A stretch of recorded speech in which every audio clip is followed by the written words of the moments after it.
Every time you turn around, there's another Nico Hoerner trade rumor, and we're covering it.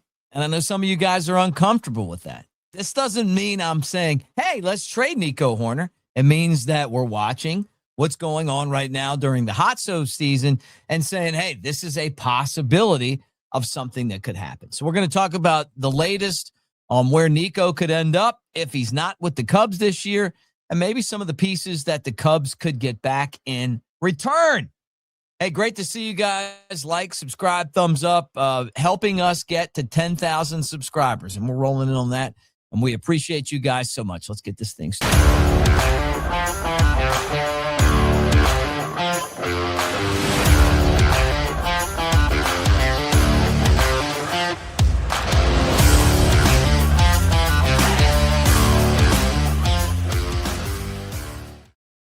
All right, hey, here we are, Cubs Baseball Channel. Mick Gillespie, great to talk to you guys. Hit our QR code right there. Be a part of AveD, Mick Nation, and what we do here on a daily basis covering the Chicago Cubs. All right, look, this is probably going to be a little shorter show than normal, but it's something that we're keeping a close eye on, and that's the Nico Hoerner trade rumors. And it's like every day there's one. But the Red Sox are probably under the most amount of pressure right now to try to make a trade to get someone of significance to help with their offense. And that's because they did not end up getting Alex Bregman. So the team that got Bregman could potentially be the team to help the Red Sox out in their quest, right?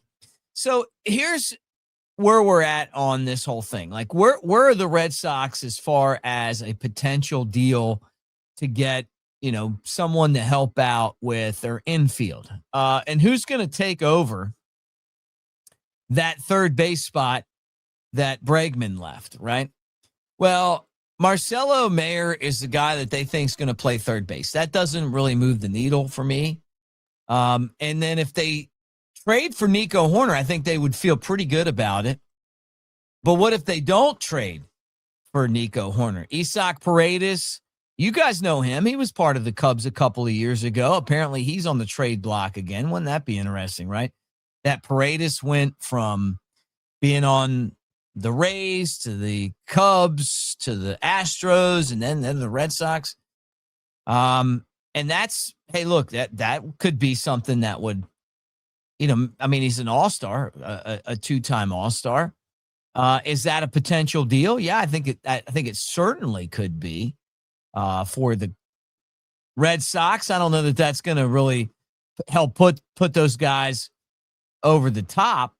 But if it's not one of those two guys, the other guy would be Brendan Donovan of the Cardinals. And again, I feel like he's more of a utility guy than anything else, right? So if that's the deal, then I don't know that that's really going to get the Red Sox back to where they want to be, right? So how serious are the Cubs about trading Nico Hoerner? Now, this is the thing that I've pointed to a lot.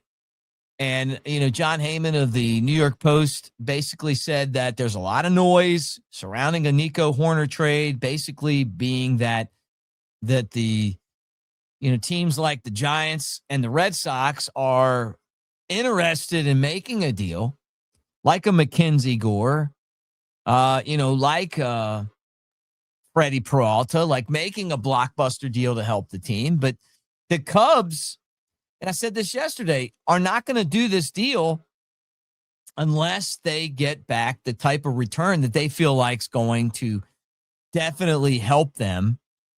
Like a Kyle Tucker deal. Like, they're not just going to give this guy away, even though it's a 1-year deal. And it's because he's one of the best second basemen in the league. He's a homegrown guy. He came up through the system. He's 98th percentile last year and outs above average and 2-time Gold Glove Award winner and all those things. Like, you can't just give him away. So for the Red Sox, they're going to have to really ante up if they're going to make a deal with the Cubs to do this. And we talked about Connolly early, Peyton Tolley as two pitchers that could potentially be involved in the Red Sox to make a deal like this. Mickey Romero and Justin Gonzalez are infielders that maybe the Red Sox could send in this deal.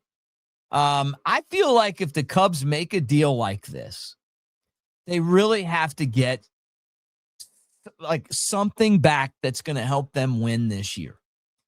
And when you talk about the Giants, they're trying to track down the Dodgers like the Cubs. Red Sox are going to try to win like the Cubs.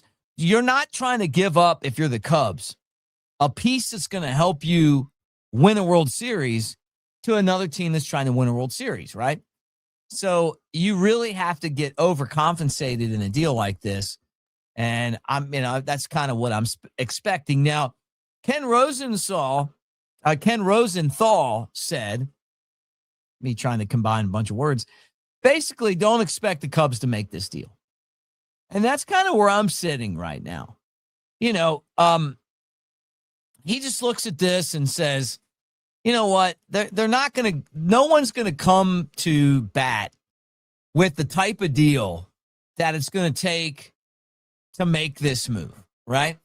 I don't think that Marcelo Mayer is a guy you feel that comfortable with. But if you're going to make a deal with the Cubs to take Nico Hoerner away from a team that's going to be really good with them, it's going to have to be, like where you're giving up a first-round pick, where you're giving up players that are going to hurt a little bit. Even though it's a one-year deal with Nico, he doesn't think it's going to happen. I don't think it's going to happen either. And I know a lot of you guys are like, man, I just hate hearing this every day because I don't want him to go. I just don't think that this is a trade that's going to happen. But we're going to keep watching it because as long as you are hearing that there's a potential for this to happen, there's a potential that it could happen. I think that a more serious deal for the Red Sox would be for Matt Shaw. Just because I think the Cubs would be a lot more open to making a Matt Shaw deal to try to replenish the farm system that they've given up in some of these other trades. And maybe they get a little bit younger as far as prospects go. But if they feel like Shaw's a utility guy and that's all he's going to be, now's the time to try to move him because the Red Sox obviously don't see it that way. So anyhow. Guys, I appreciate all of you in the comments section. Continue to get the comments going. Love you so much for doing it. Keep on doing it. Hats going out. Some of you guys are like, hey, I want you to want these hats. That's why we're giving them out. AveD, Mick Nation, get in the comments section. And we'll do it again tomorrow. But great to see you guys. And this is exciting. I mean, look, we're starting to get closer and closer to spring training, and I think that's super cool.